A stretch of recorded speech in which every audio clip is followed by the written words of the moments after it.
Áfram höldum við hér í föstudagsþætti N4. N4 landsbyggðir nýtt blað sem að lítur dagsins ljós í næstu viku og þegar þessi þáttur tekin upp þá var að koma hérna í hús svona fyrstu pröfu eintökin áður en prentsmiðjurnar verða settar á fullt. Herdís Helgadóttir ritstjóri, að gefa út svona blað, ykkur datt þetta væntanlega ekki í hug bara í síðustu viku eða hvað? Ekki síðustu viku, nei, en það samt í rauninni frekar stutt síðan þessi vinna fór í gang, sko. Það var bara, stuttu fyrir páska, eða ekki? Jú. Sem þetta hjólin fóru virkilega að snúast í þessu. Marja Björk, hvers vegna ræðst fyrirtækið, sjónvarpsfyrirtæki í að gefa út svona stórt og öflugt blað, þeir prentað í 55.400 eintökum? Vegna þess að við teljum að raddir landsbyggðanna þurfi að heyrast enn betur heldur en bara í sjónvarpi og við teljum líka að þetta tali mjög vel saman. Við erum að fara nýjar leiðir með því að tengja saman blað og sjónvarp þannig að viðtöl í blaðinu getur séð í sjónvarpi og sjónvarpinu okkar og við teljum bara að þetta sé rödd sem hafi vantað hérðan. 54.500 eintök, hvernig verður blaðinu dreift? Því verður dreift inn á öll heimili bara á landsbyggðunum og fyrirtæki líka á höfuðborgarsvæðinu. Sérst heimili og fyrirtæki á landsbyggðunum og fyrirtæki á höfuðborgarsvæðinu líka. Á íslenska vísu þá verður því að þetta svona, með svona stærri blöðum í eintaka fjölda séð sem prentuð. Já, þetta ekki mörg sem prentuð fleiri eintökum allavega. Nei, og kannski sérstaðan nú svo að einmitt að, eins og Herdís segir, að dreifa þessu í hvert einasta hús og hvert heimili sem ekki þá afþakkar svo kallaðan fjölpóst allstaðar utan höfuðborgarsvæðisins. En þetta fer inn á, eins og þú segir, öll fyrirtæki á landinu. Það náttúrulega svo víða þar sem fólk getur alveg fengið fríblöð en þarf þá að fara út í búð eða út á bensínstöð eða eitthvað. Þetta verður búið inn í öll hús, inn á öll heimili. Og ókeypis. En að fyrir starfsfólk sjónvarpsstöðvar fyrst og fremst sem að ráðast í að gefa út svona, það alveg örugglega þó nokkuð mikill munur það ekki á að skrifa talmál eins og sjónvarpi og útvarpi og svo prentmál. Jú, var það nú eiginlega ekki það erfiðasta fyrir okkur? Já, maður þarf pínulítið svona að skipta gír eiginlega. Af því maður skrifar ekki orðrétt það sem maður segir. Talmál og ritmáli, menn þetta ekki alveg það sama.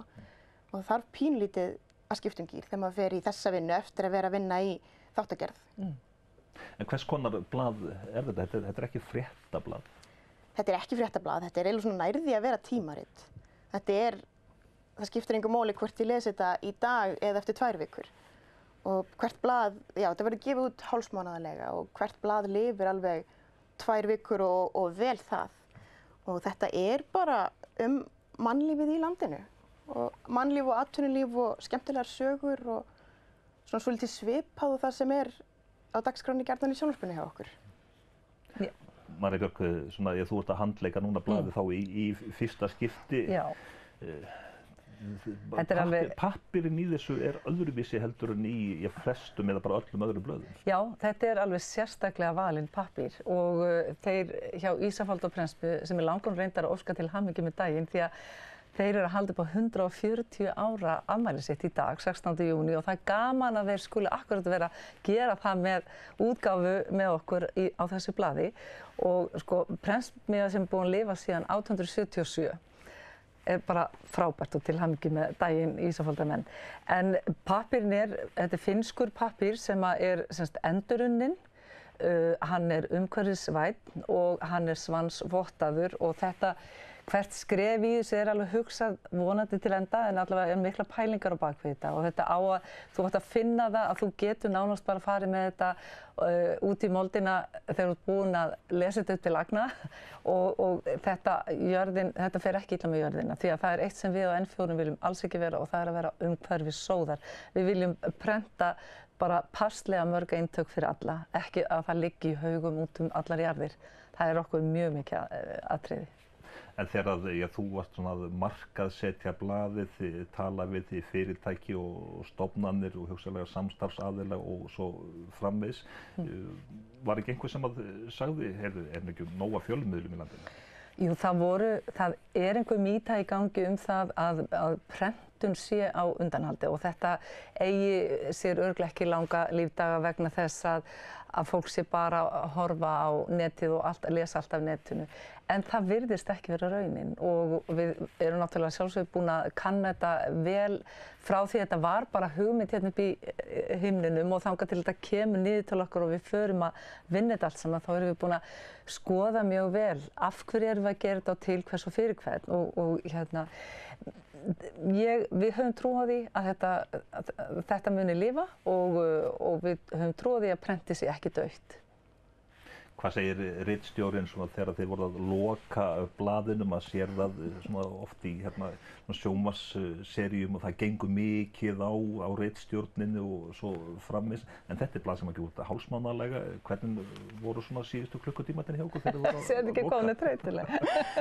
Síðustu klukkutímarnir voru náttúrulega bara eitthvað miðjanótt, bókstaflega. Það gekk ekkert rosalega mikið á. Það hefði ekkert verið neitt gaman að vera að fluga á vegg endilega. Það voru allir bara frekar einbeittir og mikill metnaður lagður í þetta. Fólk auðvitað vilja allir sem koma að þessu skila vöru sem að þau geta verið afurð, sem þau geta verið stoltir af. Þannig að það var töluverð einbeiting þó að klukkan hafi verið 4 eða eitthvað svoleiðis nóttina. En það var samt bara svolítið spenna. Það er þetta fyrsta skipti sem við erum að vinna svona verkefni og þetta tók svolítið á, en þetta var líka mjög skemmtilegt. En þetta nafn landsbyggðir, einhver sjálfsagt spyr, eru þær margar? Við höfum fengið þessa spurningu oftar en einu sinni og oftar en tvisvar. Það er náttúrulega svo mikil ofureinföldun að tala allt sem er ekki á höfuðborgarsvæðinu sem landsbyggðina. Það er algjör ofureinföldun. Það er svo margt á landsbyggðinni. Þetta eru svo fjölbreyttar byggðir. Þetta eru svo margir bæir og bæði þéttbýli og dreifbýli og það er eiginlega bara alltaf mikil einföldun að tala þetta sem eitt og sama fyrirbærið allt saman. Það er óhætt að segja að við setjum upp landsbyggðargleraugu hérna á N4 og þegar þau eru sett upp og þá veit maður og sér maður strax að það er ekki bara ein byggð utan höfuðborgarsvæðisins.